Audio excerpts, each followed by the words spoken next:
Guys, some of the most remarkable statistics about downsizers, baby boomers, the number of baby boomers and folks downsizing or right-sizing. This is the St. George Real Estate Morning Drive.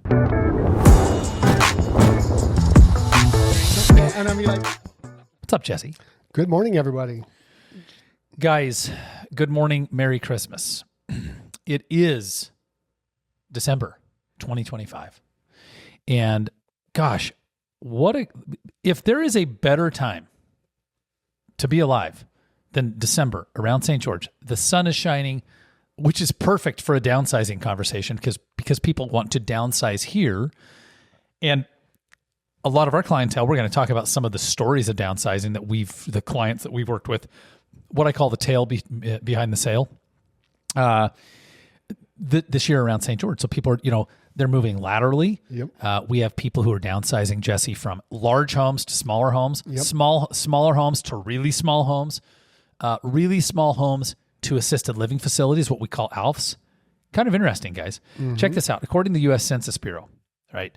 And this is a couple of years back, okay? 42.9% of people age 65 and older had moved.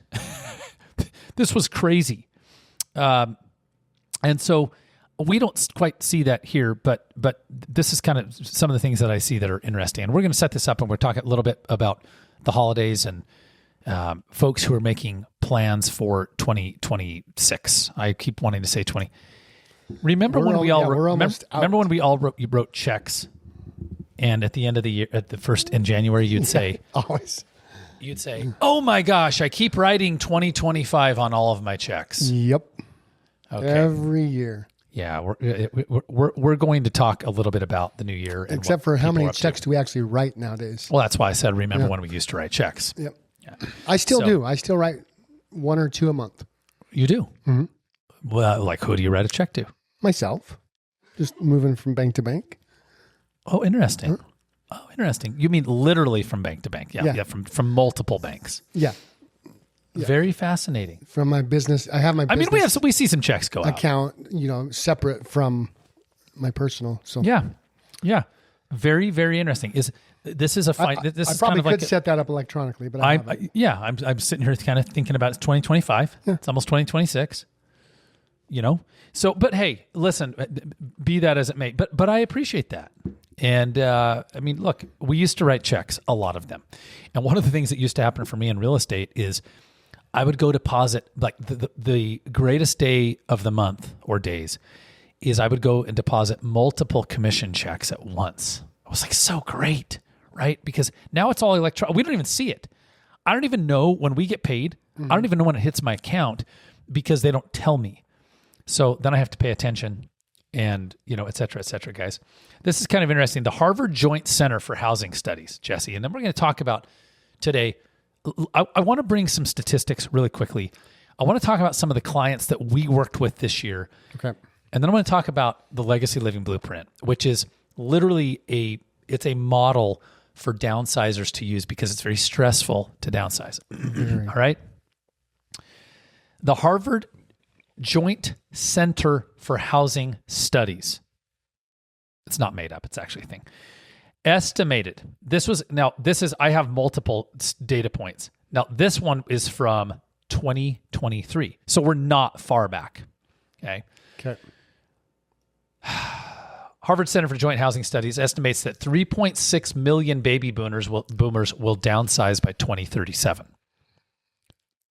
That's a lot of people. That is a lot of people. Wow. Yeah. So a lot of people are downsizing, right? And there are many reasons. I closed a transaction 2 days ago for the sweetest gal, Mary. We've referenced her on the show before. Mm-hmm. Mary's in her 80s, and she's sharp, driving around, doing her thing. My father's in his 80s, sharp, driving around. My father's in South Korea with my brother right now. Did you know this right now? Yeah. South Korea, my 84-year-old dad. My stepdad's 91, still getting around. Yeah. So Mary's cruising around, but she's very lonely. Her husband passed away, and her kid said, Mom, I think it's time. I think it's time for you to live with us. They have kind of an ADU, accessory dwelling unit, Utah County. And she's worried about health risks, health disasters. Yeah. One of the conversations that our single downsizers have had with me is, if I died, would someone even know? That sounds morbid. It's really not. No, if you're living by yourself, it's a reality. When you get your 80s and 90s, and So even late 70s sometimes. So one of the things we do with my father is there's the daily check-in. Hey, and he's great. He's healthy. But hey, cool. Shoot me a flare up. Let me know. Yeah. So Mary is moving. She's literally en route, and moving truck is there. We went over, my son and I, and moved the last things out of the garage with the movers. Just a couple of things. We helped her get a couch out a window that could not come out the front door. The moving company could not get it out the front door. So my son and I went over there and hauled that to the DI. She is a perfect example of our downsizing clients. Tell me about another, Jesse. Who comes to your mind this year and their situation? We moved Judy from a home here in St. George into one of the senior facilities. I believe she went into the Legacy. Several. I want to know more about Julie, though. That didn't tell anybody anything, to be fair. Judy. So what's Judy's story? Judy and her. This is actually a great story. So she met her husband in another facility a few years before. Oh man, listen. There's dating apps, and then there's assisted living facilities, senior living. There's And okay, I see what's going on. Married, you freaking, literally the you last guys. 4 or 5 years of their life was just fun. They moved out because he had been there because his previous wife was really sick. So he wasn't really where he needed to be there. So they moved out and bought a house in 2020 and just had a ball. But last year he finally passed away, and she'd realized that she just was not doing good on her own. She wanted to be around more people because she couldn't drive anymore. She wasn't doing anything. So she moved into the Legacy and is really having a lot of fun. Yeah. She loves it there. Yeah. Well, we love the Legacy. We work with multiple assisted living facilities here in town. That's what they call them, ALFs. That would be the industry term, senior living, retirement, homes. It's interesting. When I was a kid, they called them, it was like the St. George Care Center. These were not places you wanted to be. Well, now they refer to them as cruise ships, right, Jesse? Yep. It's cruise ship because, look, 3 meals a day. And side note, this isn't prison food. This is gourmet. We were talking with our friend Brad Alverson. He owns the Haven in Hurricane. Yeah. And he said one of the most important hires they made was a chef. They go to a lot of trouble to hire a chef at these facilities to have great food. Because I want you to think about this. When you're in your 70s and 80s, which most of the folks ending up in these, the land here, the food is something you really look forward to because a lot of these folks aren't traveling the world. So we have, we worked with quite a few of these groups: Ovation, Legacy, Sunbrook, Southgate, Ovation, The Haven, Primrose. These are all folks that have somehow trusted us to work with their clients. Now, that's one group. Okay, there is a completely, there are other groups. There are people who just go, this is madness. I'm living in a 5-bedroom, 6-bedroom home, 3,500 feet, 4,000 feet, 4,500 feet. And they're going, it's just us. Why are we doing this? Yeah.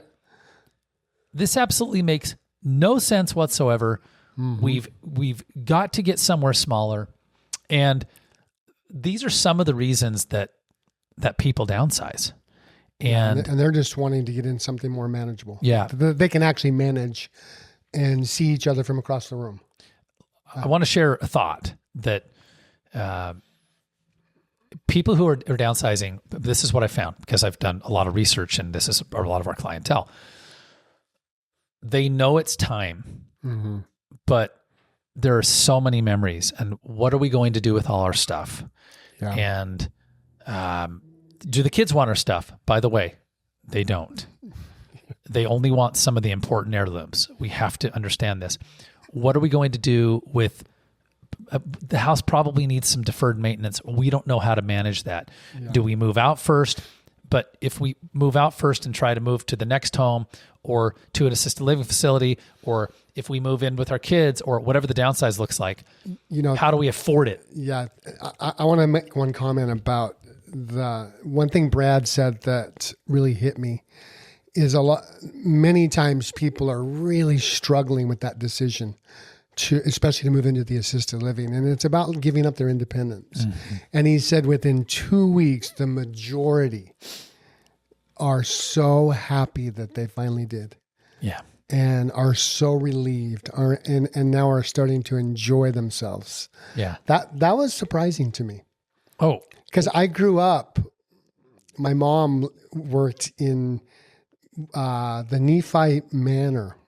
And it was back then, they didn't go when they were still pretty active. It was more like memory care. Yeah, like a care center. Yeah, it was definitely not the same as it is now. Like walking into Ovation or Primrose, or where they're luxury. Just happy. So it's a lot different today than it was back in the 70s when I was growing up.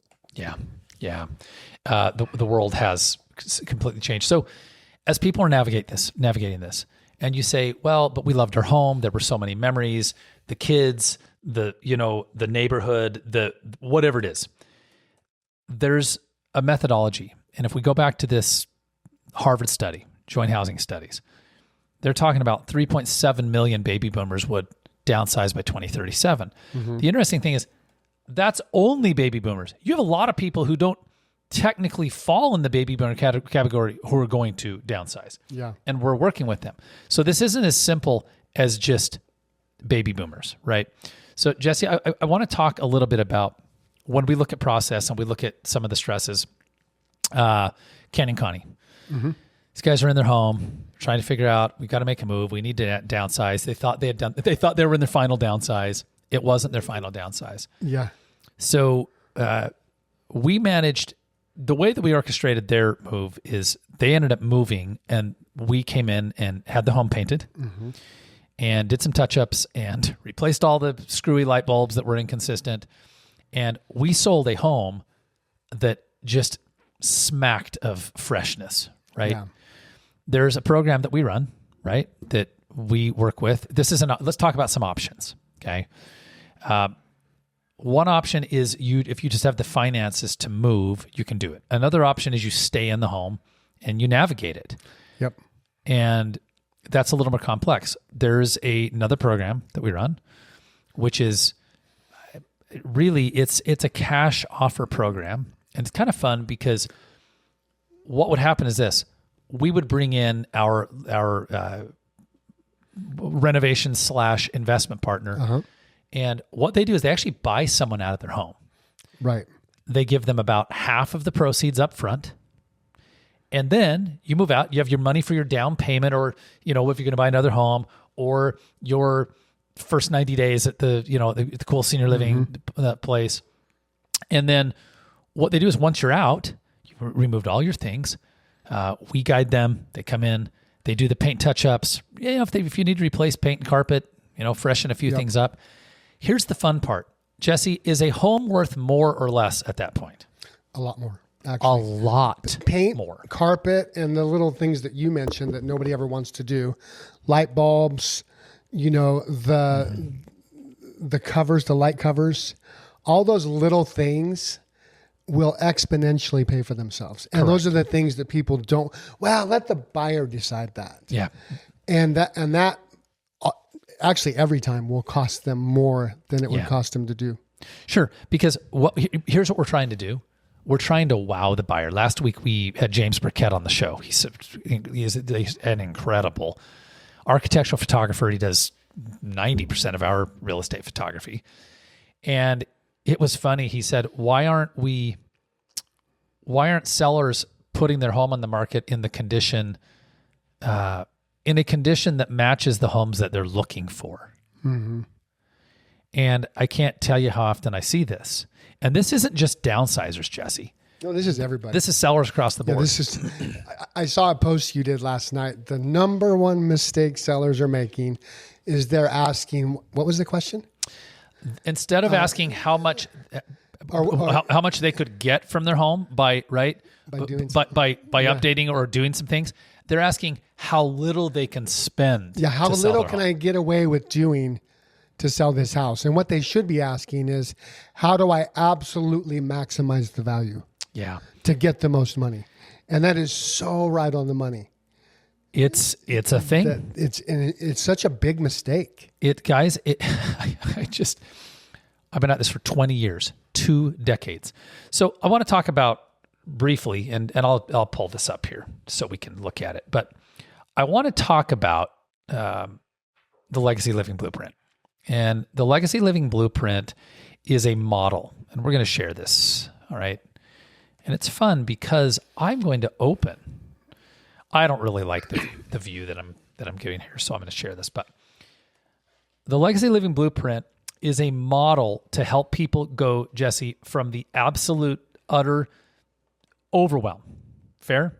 Yep. The overwhelm of we've lived in this home for the last X years. All right? We've been at it forever. We don't know where to start. We don't know how to move ourselves out. We don't know what we should tune up. We don't know if we can afford tuning it up. What am I going to do with my things? How am I going to get across town? Right? I mean, with Sweet Mary, I talk to her on the phone 2 to 3 days a week just to kind of put her at ease. Yeah. Right? There's a lot of stress that happens when you're. So I want to walk through this process. Okay. This is written from actual experience. This is not a Chat GPT build. Okay. So we're actually going to share the blueprint on the screen. So there's a process, all right?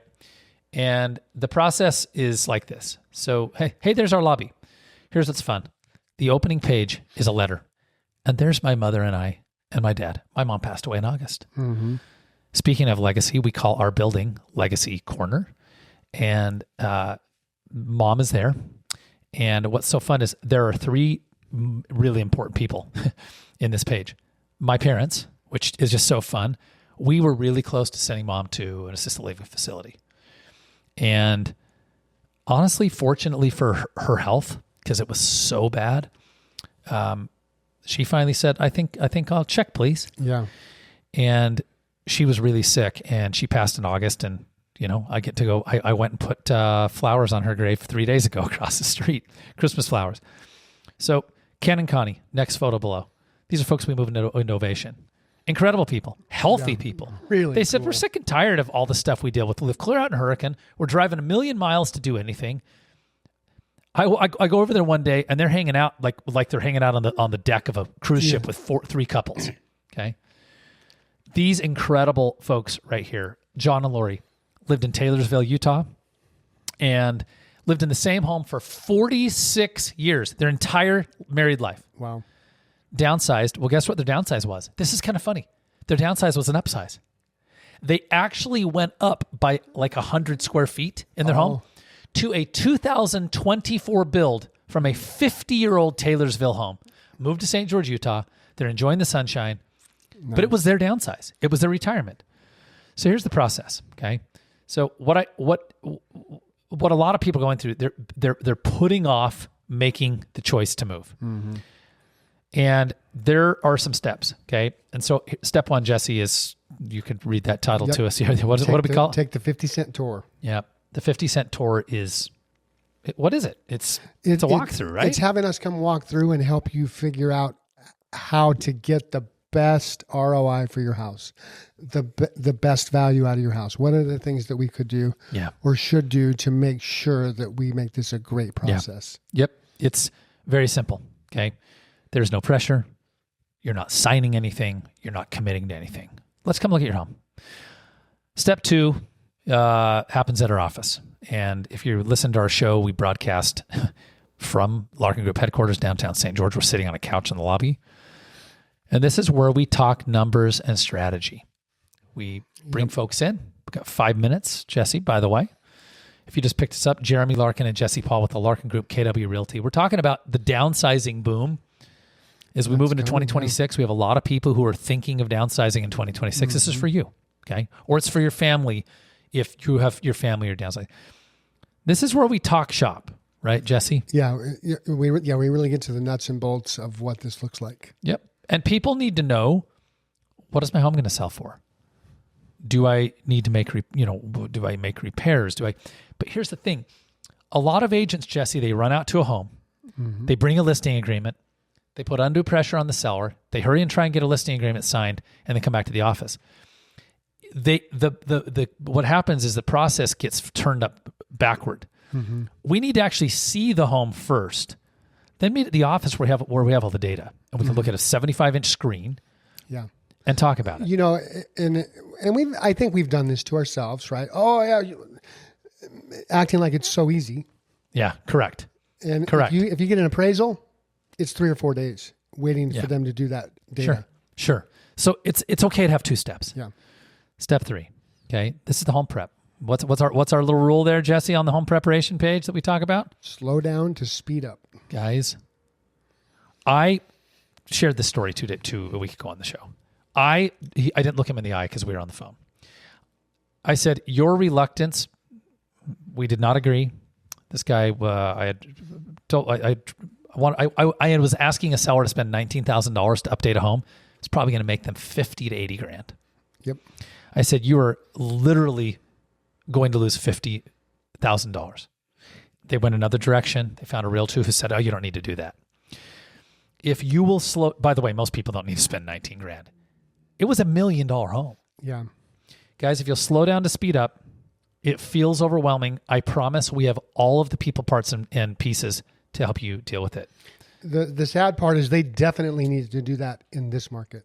Oh my gosh. James pointed that out last week. We only had 3 different contractors go in the home, including a staging professional who said, oh, this needs to be done. Yep. We're going to wrap this up pretty tight. Step 4 is your home's digital debut. After we've met at the home, after we've met at the office, after we've helped you prepare the home. Sometimes preparing the home is nothing. It's deep cleaning. Yeah. You have your digital debut. This is where we bring in our professional photographer, our videographer, and we make it look so good that most people will go, maybe I shouldn't move. Okay. Step 5, once you're on the market, we're going to entertain showings and offers, and we're going to negotiate on your behalf to help you get the very best terms to make your downsize. And then I love this. Your legacy moves on. Guys, just because you left this home that was really important to you for a very, very long period, this doesn't mean your legacy's gone. I'll share, I'm going to do a parting shot in the last 60 seconds. I had a gal sitting in this office this year. Most incredible, sweet gal. Husband had passed away. She was also moving in to live with her adult daughter. Of course, adult daughter. She was, 85 years old. She got really sad at closing, and I said, I can see you're sad. What's hitting you? What's the struggle? And she said, there's always a new chapter, and I feel like there are no more chapters. And that was hard. There are no more chapters. And I said, actually, there is. The chapter is the one where now you have the peace you've been looking for. And she did. And of course, she's happy now. She's happy now. It's hard to let go that moment. Yep. Guys, I want you to visit gostgeorge.com or Google the Larkin Group. Send us a message and say, hey, I want a copy of the Legacy Living Blueprint, the Legacy Document, the Blueprint. Call it something, right? Yeah, we'll know what it is. We got you. GoSt.George.com or Google the Larkin Group or ChatGPT, the Larkin Group. Since that's the Larkin Group, we'll send you a copy of the guide. It's free. I'll send you a digital copy. Heavens, I'll print a hard copy. It's a thick document. I'll send it to you. Jeremy Larkin, Jesse Paul, Larkin Group, KW Realty. Very Merry Christmas and happy holidays, guys. Bye.